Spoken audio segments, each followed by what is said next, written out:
Monsieur le Président de la Troisième Chambre, chers collègues, je tiens tout d'abord à remercier les auteurs de ce rapport qui trouve un écho très particulier quelques mois après la publication du rapport Draghi qui a souligné le risque de décrochage de l'Union européenne par rapport aux principales économies du monde. Et c'est bien une approche objective qui nous motive ce matin, conscient que nous sommes d'une situation difficile, pointant ce déficit d'innovation dont notre continent souffre, dont on sait qu'il a et qu'il aura des effets délétères sur notre niveau d'activité économique futur et qui ne saurait être stimulé sans des gains durables de productivité. J'aurais donc tout d'abord une question générale sur les programmes de recherche à l'échelle européenne.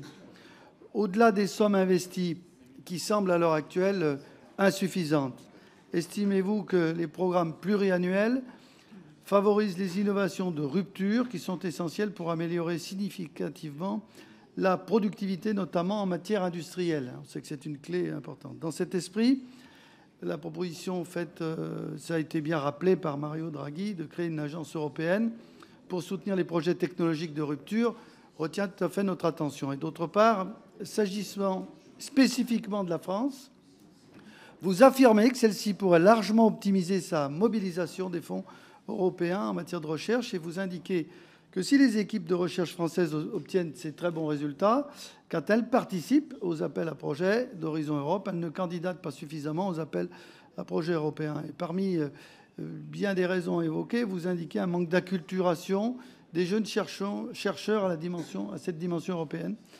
Et si des dispositifs incitatifs sont mis en place pour y pallier, quels sont les facteurs explicatifs de ce manque d'acculturation initiale? Est-ce que cela peut avoir, avec la culture scientifique propre à notre pays, est-ce que ça a à voir avec notre culture particulière, notre culture scientifique? Voilà, si on se compare à d'autres, bien sûr. Merci, monsieur le député. Je ne suis pas sûr de pouvoir vous apporter des réponses convaincantes.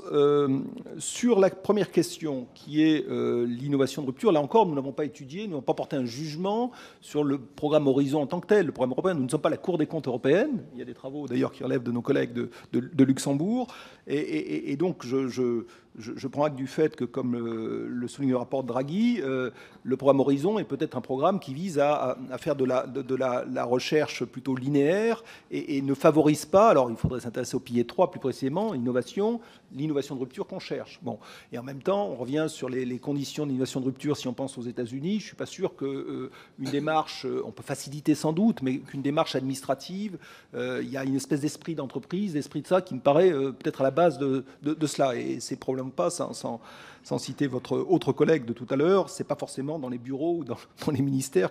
Enfin voilà, donc je n'ai pas d'avis pour tout vous dire sur ce point, et on verra bien comment nous nous plaçons. Il existe d'autres domaines, je pense notamment à la défense, que nous n'avons pas, que la quatrième chambre de la Cour des comptes travaille, sur lesquels on a créé ces mécanismes par rapport à la délégation générale, la direction générale de l'armement, des agences d'innovation, etc. Et donc il faudra voir ce que donnent ces laboratoires, si j'ose dire, français.